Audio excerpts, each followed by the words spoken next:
Hello दोस्तों, नमस्कार, आदाब एंड वेलकम। मेरा नाम है आयुष चंद्रा और आप देख रहे हैं साइकोलॉजी डेली।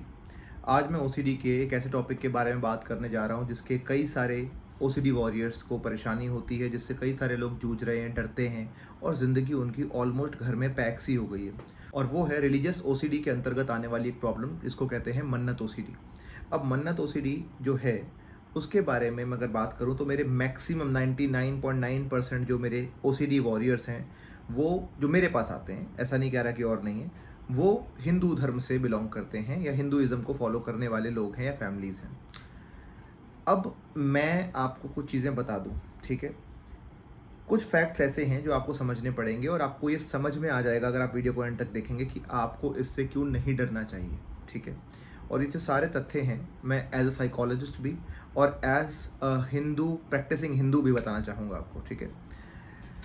नंबर वन ये है कि मन्नत जो वर्ड है ये हिंदू धर्म से आता ही नहीं है, ये कोई संस्कृत का वर्ड नहीं है, ठीक है? ये किसी वेद में इसका लेखन नहीं है, वेद में नहीं है, ये किसी उपनिषद में नहीं है, ये किसी शास्त्र में भी बात नहीं होती इस वर्ड की। ये वर्ड एक्चुअली हिंदू धर्म से आया ही नहीं है, ये पर्शियन अरेबिक ओरिजिन का वर्ड है, ठीक है? तो जब ये आपके धर्म से ही नहीं आया है, आपकी अपनी लैंग्वेज से ही नहीं आया है, आपके अपने लेखन से ही नहीं आया है, तो ये फिर आपको समझना होगा कि ये कॉन्सेप्ट भी आपका नहीं है। ये एक फॉरेन कॉन्सेप्ट है जो मुग़ल एरा के दौरान जितनी हिस्ट्री हम ट्रेस कर सकते हैं कि उस टाइम से हमारे भारत देश में ये चीज़ का प्रचलन बढ़ गया। और देखा जाए तो ये भी समझ के चलिए कि ये हमारे ओरिजिनल स्क्रिप्चर से नहीं आ रही है बात। ओरिजिनल स्क्रिप्चर्स यानी कि भगवत गीता, उपनिषद, वेद, इनसे नहीं आ रहा है। ये कॉन्सेप्ट है सोशल कंस्ट्रक्ट का कॉन्सेप्ट, यानी कि ये लोगों की मान्यताओं पे आधारित है। किसी ने कुछ मान लिया तो फिर सबने मान दिया।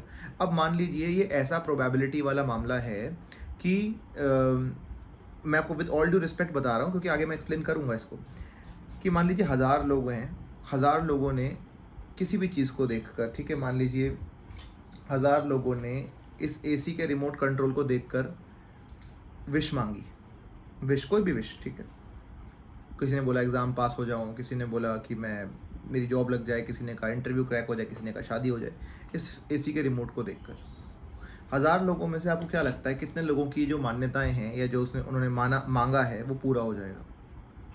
एक मैथमेटिक्स की हल्की सी जानकारी रखने वाला इंसान भी प्रोबेबिलिटी बता सकता है कि इन 1000 लोगों में से अगर ये मान लीजिए एक इंसान या 2 इंसानों का भी प्रूफ हो गया या उनकी सो कॉल्ड लॉटरी लग गई, तो वो सबको यही बताएंगे कि मैंने तो इस रिमोट को देख के मांगा था और हो गया। तो ये तो मैं आपको फिर भी 1000 में से 1 या 2 बोल रहा हूँ, विच इज़ वेरी अनरियल। अगर आप 1000 लोगों का एक ग्रुप देखें तो उसमें से आप समझ लीजिए कि कम से कम नहीं तो 10 लोगों का तो ये हो गई, 1% लोगों का तो ऐसा है कि काम हो जाएगा, ठीक है? ऐसा नहीं कि वो काम अचानक से या मैजिक से हो गया, उन्होंने एफर्ट करे, उन्होंने कर्म करे, उनका तुक्का लग गया, प्रोबेबिलिटी जिसको कहते हैं, ठीक है? यानी कि एक बार एक सिक्का उछालूंगा, ठीक है, तो सिक्के में हेड और टेल 50-50 चांस होता है आने का, ठीक है? 5 बार 10 बार उछालूंगा तो 5 बार टेल्स और 5 बार हेड आने का चांस होता है। तो ऐसे करके ये धार्मिक मान्यता नहीं है, ये सिर्फ कल्चरल सोसाइटल मान्यता है। कुछ कुछ जगहों पे लोग मानते हैं और अलग अलग चीज़ों को मानते हैं। मानने ना मानने या उनके फेथ पर मैं क्वेश्चन नहीं कर रहा, जो मानना चाहते हैं वो माने, उनको श्रद्धा आस्था से मानना है वो माने, कोई दिक्कत नहीं है इसमें। अब आते हैं आपके लिए ये बात प्रॉब्लम क्यों बन गई। अब ज़्यादातर लोग मुझे कहते हैं सर मेरे आसपास के लोग मानते हैं इस बारे में, ठीक है, वो लोग तो मानते हैं मन्नत के कॉन्सेप्ट को। हाँ भाई, मेरे घर में भी मानते हैं, मेरे आसपास के लोग भी मानते हैं, बहुत लोग इस बारे में बात करते हैं, लेकिन बात वो की जाए जो आपको इंटेलेक्चुअली समझ में आए, जिसका लॉजिक बनता हो। अब जैसे मैंने आपको धर्म का रेफरेंस दिया कि हमारे संस्कृत वर्ड तो है नहीं मन्नत। एक और बात मैं आपको बता दूं कि मन्नत का जो कॉन्सेप्ट है उसमें भगवान के रोल को बिल्कुल ही गलत तरीके से दिखाया गया, क्योंकि हिंदू धर्म में हम क्या बोलते हैं, अगर हिंदू धर्म के अनुसार देखें तो 3 चीज़ें इसके क्लोज आती हैं, ठीक है? और वो है क्लोजली क्या है जो मैंने ऑब्जर्व किया है, यज्ञ है जहाँ हम कुछ अर्पित करते हैं किसी कारण। दूसरा है जैसे गृह प्रवेश में होता है यज्ञ वगैरह, ठीक है, वो, और या फिर जैसे मेरे जनेऊ के टाइम पे हुआ वैसे यज्ञ करते हैं, तो यज्ञ होता है। एक व्रत होता है, जैसे व्रत रखते हैं लोग अपने, जैसे करवा चौथ का व्रत होता है या नवरात्रि का व्रत होता है। और तीसरा जो हम देखते हैं वो होता है संकल्प, ठीक है, कि मैं कुछ करूँगा, ठीक है, मैंने संकल्प उठाया है, ठीक है। अब ये 3 चीज़ें जो है ना, ये इंटेंशन और हैप्पीनेस से लोग करते हैं, उनका खुद की इच्छा है, स्वयं इच्छा है कुछ अच्छा करने की, और ये तीनों चीज़ें ना एक तरफा हैं। मैं ईश्वर के लिए ये चीज़ अर्पित कर रहा हूँ। हमारे धर्म में ट्रांजैक्शन नहीं सिखाया गया है कि मैं अर्पित कर रहा हूँ, बदले में मुझे ये दे दो। ऐसा नहीं होता। हम एक श्रद्धा भाव रख के फेथ के अकॉर्डिंग ऐसा करते हैं, ठीक है। जैसे मान लीजिए आप मेरा यूट्यूब चैनल देखते हैं, आपने सब्सक्राइब कर दिया, लाइक कर दिया, आप मुझे फॉलो करते हैं, ठीक है। आपका फेथ है मुझ में, आप मुझसे कुछ मांग नहीं रहे हैं डायरेक्टली, और ना ही आपको भी पता है कि आप डायरेक्ट मांगेंगे तो हो सकता है मैं दूँ भी ना। आप मुझे कोई वीडियो मांगे, कितने लोग कमेंट करते हैं, तो मैं सबकी वीडियोस देता भी नहीं हूँ इतनी जल्दी, कई बार नहीं भी देता हूँ, कई बार कमेंट का रिप्लाई भी नहीं करता हूँ। आप फिर भी मुझ में फेथ रख रहे हैं क्योंकि आप जानते हैं कि आयुष जो है वो एक अच्छा काम कर रहा है। वो ओसीडी का साइकोलॉजिस्ट है, वो ओसीडी का कंटेंट बनाता है, लोगों की हेल्प करता है। आप यहाँ पे उसले हैं। हाँ, अगर मुझे 10 लोग कमेंट कर रहे हैं तो हो सकता है उसमें से 2 लोगों की रिक्वेस्ट, क्योंकि मैं भी एक ही इंसान हूँ, तो मैं हो सकता है कि हफ्ते में 1 या 2 कमेंट्स पढ़कर उनके ऊपर वीडियोस बना दूँ। अब वो 2 लोग कहेंगे कि अरे आयुष सर ने तो मेरे कमेंट्स के ऊपर वीडियो बना दी। अब इसका मतलब ये नहीं कि मैं हज़ारों कमेंट्स के ऊपर वीडियोस एक ही दिन में बना सकता हूँ। तो एक तरफ़ा आप मुझ पे फेथ रख रहे हैं और मैं भी आपको गिव बैक कर रहा हूँ इन्फॉर्मेशन। तो ये चीज़ है, ठीक है।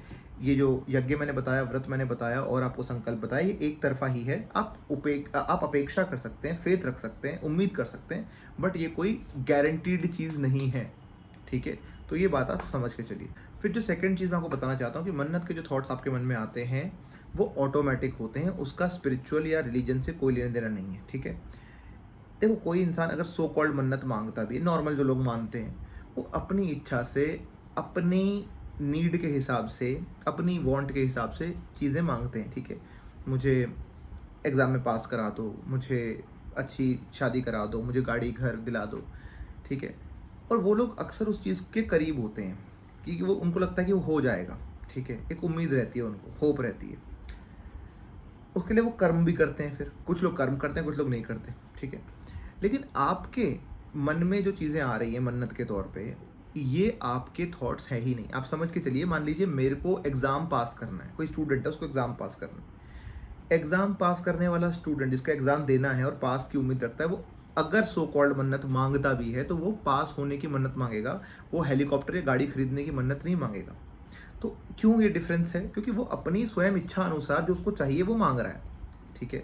वो कोई अनरियल चीज़ नहीं मांग रहा, वो उसके उस टाइम के अकॉर्डिंग, उस कंटेक्स्ट के हिसाब से ही मांग रहा है, राइट।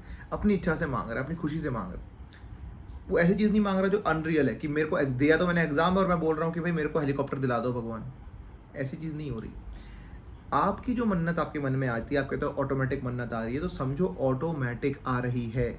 और दूसरी चीज़ समझो कि आप कई बार मुझे बोलते हो कि सर मुंह से भी निकल जाती है, पता नहीं लगता। देखो, पता नहीं लगता, अचानक आ रही है, एक्सीडेंटली आ रही है, आपकी इच्छा के विरुद्ध आ रही है, तो आपकी कहाँ से हुई? ऑटोमेटिक है वो तो। और ऑटोमेटिक मन में आने वाले विचारों को अगर भगवान ऐसे ही बैठ के स्टैंप लगाते रहे, एग्री करते रहे, तो दुनिया तो लुट जाएगी, बर्बाद ही हो जाएगी दुनिया। मन में तो करोड़ों विचार आते हैं, मन तो है ही चंचल। ये तो भगवत गीता में भी बताया है कि मन चंचल है, इधर उधर भागता रहता है। तो ये जो आपके मन में विचार आ रहे हैं, ये और कुछ नहीं, ये रिलीजियस या स्पिरिचुअल नहीं है, ये भगवान से रिलेटेड नहीं है। ये दिखते ऐसे हैं कि भगवान के से रिलेटेड हैं, लेकिन ये हैं आपके मैजिकल थिंकिंग के थॉट्स। क्योंकि देखिए, आप ऐसे होता कि मन की इच्छाएं अच्छी या बुरी भगवान उसको ग्रांट कर देते, ठीक है। तो हर एक बुरे से बुरा इंसान, क्रिमिनल, गुंडा, मर्डरर, वो सारे लोग यही मन्नत मांग कर बच जाते कि मैंने मर्डर कर दिया, पर मुझे बचा लो भगवान, मैं आपको पैसे दे दूंगा। ये भगवान है, वो आपके लिए आपके कोई सिक्योरिटी गार्ड नहीं कि आपकी बात मानेंगे, आपके कोई पर्सनल असिस्टेंट नहीं कि आपकी बात मानेंगे, ठीक है। दूसरी बात ये है कि आप खुद सोचिए, अगर ऐसा हो रहा होता मन्नत का कॉन्सेप्ट, मैं तो ईज़ी एक बड़ा मेरे को दिमाग में हमेशा आता है जो कि फ़नी भी है, लेकिन मैं आपको सीरियसली ही बता रहा हूँ, फ़नी तो क्या ही है। मैं तो फिर बड़ी अच्छी डील कर लेता, मैं कहता भगवान आप मुझे 1 करोड़ रुपए दे दो, मैं आपको 50 लाख रुपए दे दूँगा। हर क्रिमिनल ये करता। या कोई कहता क्रिमिनल कि मैं बैंक लूट के आ गया हूँ भगवान, मैंने तो 50 करोड़ रुपए लूट लिए हैं, उसमें से मैं 1 करोड़ आपको दे दूँगा, मुझे कोई सज़ा मत दिलवाओ, और वो बच जाता। पर ऐसा नहीं है। कर्म के अकॉर्डिंग ही हमें अच्छा या बुरा मिलता है फल। और फल हमारे हाथ में है ही नहीं। हमारे भगवत गीता में क्या बोला गया, श्रीमद् भगवत गीता में, कि फल की इच्छा मत करो, कर्म करो। फल आपके हाथ में नहीं है, ईश्वर के हाथ में। तो जब ईश्वर के हाथ में फल है तो मैं तो कर्म ही कर सकता हूँ बस, और कर्म के अकॉर्डिंग भगवान फल देंगे, थॉट्स के अकॉर्डिंग नहीं। और तीसरी चीज़ जो यहीं से निकल कर आती है कि मन्नत का कॉन्सेप्ट ईश्वर के साथ, भगवान के साथ एक लेन देन का, एक व्यापार जैसा कॉन्सेप्ट को दर्शाता है, जो कि कंप्लीटली हमारे धर्म के विरुद्ध है। हमारे यहाँ भगवान से आप लेन देन नहीं कर सकते हो। भगवत गीता में जैसे मैंने बताया कि कर्म को ही श्रेष्ठ माना गया है। हमारे यहाँ 3 चीज़ें अगर आप देखो मोटे मोटे तौर पर धर्म में जो मेन चीज़ें हैं वो है भक्ति, कर्म और ज्ञान। ठीक है, इसके आधार पे आपके साथ चीज़ें होती हैं। भक्ति मतलब डिवोशन, ठीक है, faith, one sided faith in someone. फिर आता है आपका ज्ञान, नॉलेज। आप नॉलेज, विजडम को इकट्ठा करो, अपने ज्ञान का स्तर बढ़ाओ, जितना जानोगे उतना बेटर हो जाएगा। ठीक है, और फिर आता है आपका कर्म, जैसे मैंने बताया कर्म मतलब एक्शन। ये 3 चीज़ों में मन्नत का तो कोई रोल ही नहीं है। ठीक है, और ईश्वर पे हमें छोड़ना है, डिवोट होना है ईश्वर पे, है ना। तो हमें अपने इच्छा के अनुसार, अपने मन के अनुसार, जो हमारे मन में ऑटोमेटिक चीज़ें आ रही है उसके अनुसार नहीं चलना है। ईश्वर से डरना नहीं है। ईश्वर के करीब जाना चाहते हो, उनसे प्यार करते हो, फेथ रखते हो, भक्ति करते हो, तो उन पे रिलाई करना है, ट्रस्ट करना है। ये मन्नत का ओसीडी तो आपको और ट्रस्ट हटा रहा है भगवान से। ट्रस्ट कैसे हटा रहा है कि आपका, अगर मैं आपकी ब्रेन को देखूं कि आपको ऑटोमेटिक मन्नत के थॉट्स आते हैं, फिर आप कैंसिल कैंसिल कैंसिल करते रहते हो, मन में उसको हटाते रहते हो या कुछ करते हो। कई लोग लाखों करोड़ों रुपए भी अपने लुटा चुके हैं इस चक्कर में। आप ये सोचो कि अगर ये चीज़ हो रही होती, ठीक है, तो ये तो बड़ा ही खराब सा एक व्यू दिखा रहा है भगवान का। भगवान से ट्रस्ट ही हट गया आपका। आपको बोलना पड़ रहा है भगवान को कि मेरे मेरे थॉट्स नहीं है, मैंने नहीं मांगा।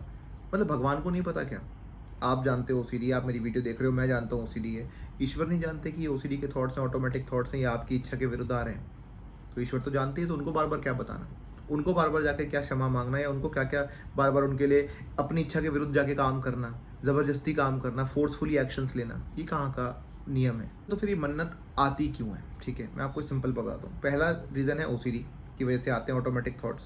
ब्रेन की प्रॉब्लम है, थेरेपी से ठीक होती है, नहीं तो ऑटोमेटिक थॉट्स आते हैं, और आप जितना सॉरी बोलोगे, जितना उसके लिए कंपल्शन करोगे, उतना वो चेन बनती जाएगी, चलता जाएगा। लेकिन इसका साइकोलॉजिकल व्यू ये है कि मन्नत अक्सर देखा गया है एक इनर चाइल्ड कॉन्फ्लिक्ट की तरह होती है। जैसे मन का जो बच्चा होता है ना, बचपन में कई लोगों को ऐसे बड़ा किया जाता है कि माँ बाप बोलते बेटा तो एग्जाम में पास हो जाए, तेरे को साइकिल दिला देंगे। अब ये जो लेन देन का एक तरीका है ना, ये हमारे मन में बैठ जाता है। हमें लगता है कि कोई इंसान है या कोई अगला इंसान है जो मुझे कुछ दे सकता है और मैं बदले में उसको कुछ दे सकता हूँ। Transaction relationship. अक्सर डरे हुए मन, डरे हुए बच्चे, जो मन में बहुत ही छोटे से डरे हुए बच्चे हैं, जो हेल्पलेस समझते हैं खुद को, वो लेन देन करके भगवान के साथ एक डील करना चाह रहे हैं। तो ये अंदर का बच्चा है आपके, जिसको बड़े होने की ज़रूरत है। ठीक है, ईश्वर को एक परम पिता परमेश्वर मानो, उनसे लेन देन नहीं होता। लेन देन तो इंसान से भी नहीं कर सकते आप किसी को लेन देन कर सकते हो जो आप भगवान से कर रहे हो? आप भगवान को क्या ही दे दोगे? पैसा, रुपया, सोना चांदी, हार फूल, ये क्या भगवान के लिए बहुत बड़ी बातें हैं? आप क्या भगवान को ऐसा कुछ दे सकते हो जो भगवान को चाहिए हो? भगवान को तो कुछ नीड ही नहीं है, तो ट्रांजैक्शन कहाँ से आया? भगवान तो इतने बड़ी शक्ति है, उनको क्या चाहिए हमसे? या हमारी भी क्या हैसियत है कि हम कुछ दे सकते हैं? ये तो ऐसा हुआ कि मैं अंबानी को बोलूं जाकर, या किसी टाटा बिरला को बोलूं जाकर कि भाई मैं आपको ना एक 1 लाख रुपए दूंगा, आप मुझे कुछ काम करा दो। ठीक है, आप मुझे एक प्राइवेट जेट दे दो। कहाँ से दे देंगे भाई? या मैं किसी को जाकर बोलूँ, बैंक को जाकर बोलूँ आपके पास तो इतना पैसा है, आप मुझे 1 करोड़ रुपए दे दो, मैं आपको 50 लाख रुपए दे दूंगा। ये कैसी फ्लॉड सी डील है? या मैं ही आपको बोलूँ, आप खुद बताओ, मैं आपसे डील करता हूँ, आप करोगे ऐसी डील? मैं आपको कहता हूँ मुझे 1 लाख रुपए दे दो, मैं 50,000 रुपये आपको वापस दे दूँगा, आप करोगे? कोई 10-20 रुपये के लिए भी ना करे, एक बच्चे को भी आप बोलो, वो भी ना करे ये बात, कहेगा ये कैसी डील है? ठीक है, कि तुम मुझसे इतना मांग रहे हो और मुझे इतना सा दे रहे हो, मेरे लिए तो ये मायने नहीं रखता। तो भगवान के लिए वैसे ही मायने नहीं रखता। मैं आपको बोलूँ मैं आपको 5 रुपये दे रहा हूँ और आप मुझे उसके बदले में अपनी गाड़ी दे दो, बाइक, स्कूटर, कार, जो भी आप मेरे को दे दो 5 रुपये के बदले। आप कहोगे आयुष 5 रुपये का क्या वैल्यू है? 5 रुपये की वजह से मैं आपको ये दे दूंगा। तो आप खुद सोचो, आपके लिए वैल्यू नहीं है तो भगवान के लिए क्या ही वैल्यू होगी आपकी छोटी मोटी चीज़ों की? ठीक है, भगवान के लिए डिवोशन, भक्ति, आस्था, ट्रस्ट जो अब आपका नहीं रहा, जो अब डर बैठ गया है, वो चीज़ हटाओ। डर हटाओगे तो आप भगवान को कुछ दे पाओगे, समर्पण दे पाओगे। और इसी से हम नेक्स्ट पॉइंट पे आते हैं, और वो है भक्ति का मतलब है सरेंडर करना। ठीक है, अपने आप को समर्पित करना। अगर आप महान जो लोगों ने भक्ति के ऊपर लिखा है, डिवोशन, आस्था के ऊपर लिखा है, आप तुलसीदास को देखिए, रामकृष्ण को देखिए, आप आदि शंकराचार्य को देखिए, पढ़िए। उन्होंने बात करी है किसकी? शरणागति की, कि भगवान के ऊपर टोटल सरेंडर करना। ठीक है, भगवान के हाथ में अपनी डोर थमा देना, वो जहाँ ले जाना चाहें ले जाएं। भगवान पे इस तरह की आस्था की बात करी जाती है। भगवान के बनाई हुई सृष्टि में, उनकी बनाई हुई लाइफ में, उनकी रची हुई सृष्टि में आप अगर ट्रांजैक्शन करके, लेन देन करके फेरबदल करना चाहोगे तो आपको लगता है वो होगा? आप एक लाइफ के नेचुरल प्रोसेस को तो छोड़ दिया, आपने कर्म को तो छोड़ दिया, ना पढ़ाई, ना लिखाई, ना घर, ना बार, ना आप किसी की हेल्प कर रहे हो, ना खुद की हेल्प कर रहे हो, ना कुछ कर रहे हो, ना काम कर रहे हो। तो आपने अपनी ड्यूटीज़ तो छोड़ दी, कर्म तो छोड़ दिया, जो अपने भगवान ने आपको दिया था मेन काम कि कर्म करो, वो आपने छोड़ दिया। आप लग गए सौदेबाजी में, लेन देन में। तो भाई अगर आपने भगवान को सरेंडर ही नहीं करा, अपनी लाइफ को भगवान की, ईश्वर हरी इच्छा पे नहीं छोड़ा, तो फिर आपकी लाइफ में क्या बचा? तो आप तो लेन देन में लग गए और इसीलिए आपकी ज़िंदगी में सफरिंग है। अगर मैं आपको रिलीजियस एंगल से भी बताऊँ तो आप समझ लीजिए कि ये जो मन्नत का कॉन्सेप्ट है, ये बिल्कुल फ्लॉड और फॉल्स कॉन्सेप्ट है, और आपके लिए तो बिल्कुल ही नहीं है अगर आपको ओसीडी है तो। और अक्सर ओसीडी वाले पेशेंट को सिर्फ एक ओसीडी नहीं होता, हो सकता है अब मन्नत का ओसीडी हो गया हो, लेकिन अक्सर इसके साथ साथ और ओसीडीज़ भी होते हैं, जैसे क्लीनलीनेस या रीचेकिंग या हार्म, अलग अलग ओसीडीज़ भी होते हैं। तो ये भी एक सबूत है कि ये ओसीडी का वो है। तो इसके साथ मैं वीडियो को एंड करता हूँ। आई होप कि आपको थोड़ी सी हिम्मत मिलेगी, समझ में आया होगा। मिलता हूँ अगली बार। वीडियो पसंद आई, हिम्मत मिली है तो मुझे कमेंट सेक्शन में कमेंट करके फीडबैक ज़रूर देना। चैनल पे नए हो तो सब्सक्राइब कर लेना। बेल आइकन उन लोगों के लिए ज़रूरी है जो लोग चाहते हैं उनको रेगुलर साइकोलॉजी की टिप्स और टेक्निक्स मिलती रहें, क्योंकि मैं पूरे दिन ही इस चीज़ को पोस्ट करता रहता हूँ शॉर्ट्स के माध्यम से। बाकी अगली बार मिलता हूँ। Keep beating your fears like a pro.